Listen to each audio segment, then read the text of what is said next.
نبی کریم علیہ الصلاۃ والسلام نے جملہ ارشاد فرمایا،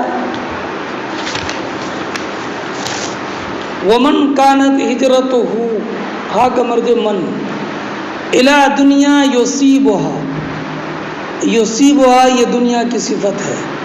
ہا کا مرد دنیا ہے، اس لیے کہ دنیا مؤنث ہے، اولا کے وزن پر، او الی، او عاطفہ ہے، معطوف علی الی دنیا ہے، او الی امرأۃ ینکحها یہ بھی امرأتن کی صفت ہے، فہجرتہ الی ما ہاجر الیہ۔ سرکار نے دو جملے ارشاد فرمائے، الی دنیا یصیبها، تو دنیا زمین پر جو فضا اور ہوا ہے سب کو دنیا بولتے ہیں، تو دنیا کے عموم میں تو عورت بھی داخل ہے، مگر سرکار نے اس کا ذکر الگ سے فرمایا، او الی امرأۃ ینکحها، یہ تخصیص بعد التعمیم ہے، اس لیے کہ دنیا کمانا یہ سب ایک طرف، اور عورت سے نکاح کرنا یہ مقصد ایک طرف، گویا کہ یہ ایک مستقل مقصد ہوتا ہے، اور اس لیے بھی امرأت کا ذکر الگ کیا کہ چونکہ دنیا میں سب سے پہلا فتنہ عورت کی وجہ سے ہو، اور جیسے کہ میں نے بتایا کہ سرکار کے اس ارشاد کا سبب یہ تھا کہ ایک صاحب نے ام قیس نامی عورت سے نکاح کرنے کے ارادے سے ہجرت کی تھی،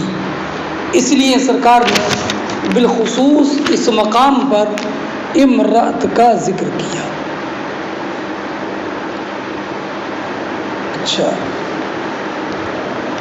اب ترجمہ دیکھیں، ومن کانت ہجرتہ الی دنیا، جس کی ہجرت دنیا کی طرف ہو، دنیا کے مقصد کے لیے ہو، کیا مقصد؟ یصیبها، دنیا حاصل کرنا، تجارت کو فروغ دینا، مال و زر کو حاصل کرنا، دنیاوی عیش و آرام کی فراہمی کرنا، اس لیے ہجرت کی، اللہ اور اس کے رسول کی محبت میں نہیں، دنیا کمانے کے لیے ہجرت، او الی امرأۃ ینکحها، یا ہجرت کی اس نے کسی عورت سے نکاح کرنے کے لیے، اللہ اس کے رسول کی رضا کے لیے نہیں، فہجرتہ الی ما ہاجر الیہ، تو اس کی ہجرت اسی کی طرف مانی جائے گی جس کی طرف کہ اس نے ہجرت کی ہے۔ یعنی اب آپ دیکھیں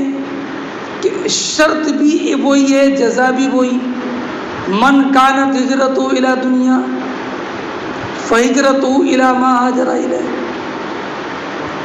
تو اب شرط و جزا کا اتحاد بظاہر نظر آتا ہے، لیکن حقیقت میں یہ اتحاد نہیں ہے، جیسے کہ آپ نے شرح عقائد میں پڑھا ہے، شعری کہ شعری مبتدا ہے اور شعری خبر ہے، اگرچہ دونوں لفظاً ایک ہیں مگر معنی ایک نہیں ہے، ایسے یہاں پر بھی ہیں، معنی یہ ہے شرط میں کہ جس کی ہجرت دنیا کمانے کے ارادے سے ہو، فہجرتہ، تو واقعتاً اس کی ہجرت اسی کی طرف ہو گئی جس کی طرف کہ اس نے ہجرت کی ہے۔ یہ ہجرت اللہ اور اس کے رسول کی طرف شمار نہیں کی جائے گی۔ اب آپ اس ارشاد گرامی سے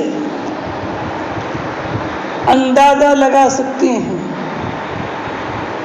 کہ نیت کے بدلنے سے کس طریقے سے احکام بدل جاتے ہیں۔ اور امام بخاری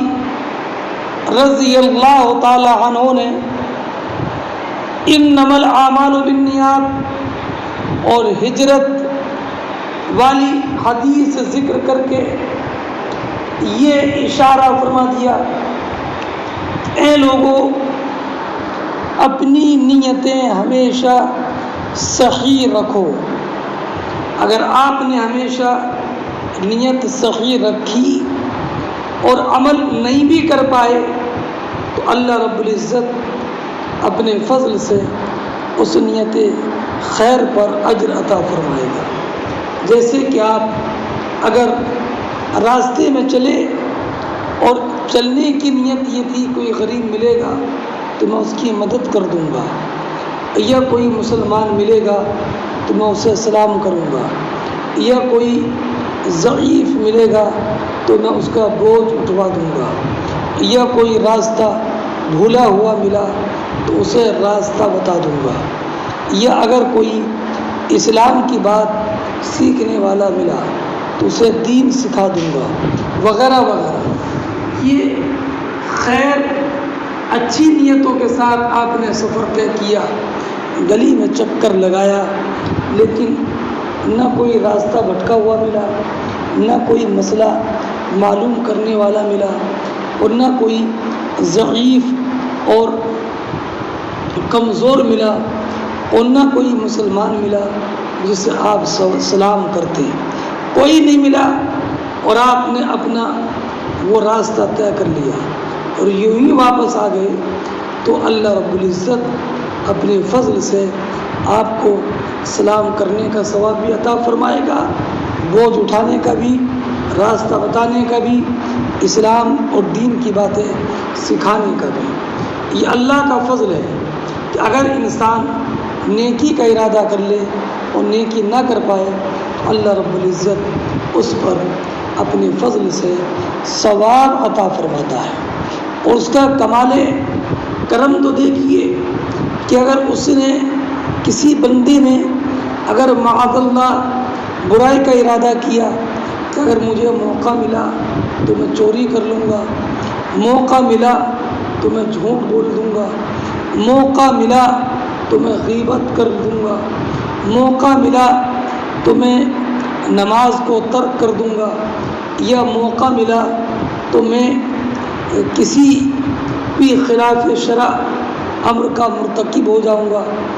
اور اس انسان کا ابھی عزم مصمم نہیں تھا، بلکہ صرف یہ تھا کہ موقع ملے گا تو یہ کروں گا، اور اگر اسے موقع نہیں ملا تو خالی اس ارادہ بدی اور گناہ کی وجہ سے اس پر کوئی گناہ اور کوئی عذاب اور کوئی گناہ اس کے نام اعمال میں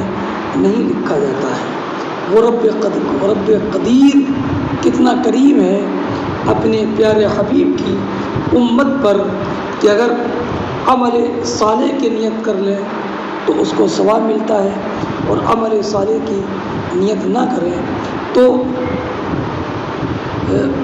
بلکہ عمل شر کی نیت کر لیں اور عمل شر نہ کر سکیں تو پھر صرف اس نیت کی وجہ سے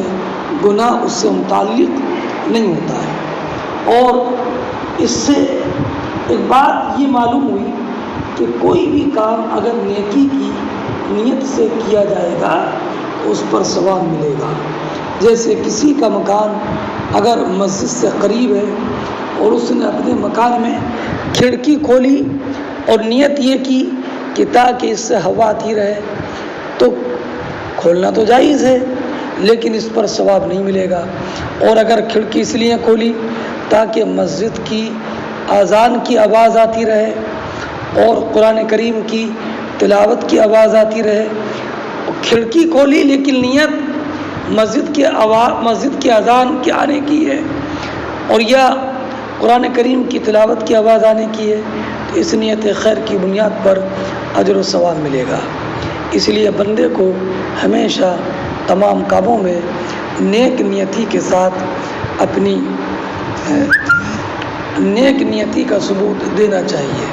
اللہ رب العزت ہم سب کو اعمال خیر کا جذبہ عطا فرمائے۔ اب اس حدیث سے متعلق میں نے مختصر سی توضیح کر دی۔ اس کے بعد میں اگلی روایت ہے، حدثنا عبداللہ ابن یوسف قال اخبرنا مالک عن ہشام ابن عروہ عن ابی عن عائشہ۔ آپ حضرات سے گزارش ہے کہ آپ حضرات اس اگلی حدیث کا مطالعہ کر لیجئے گا اور مطالعہ کر کے مکمل طور پر سبق سمجھنے کے لیے اپنی تیاری کیجیے گا۔ السلام علیکم ورحمۃ اللہ وبرکاتہ۔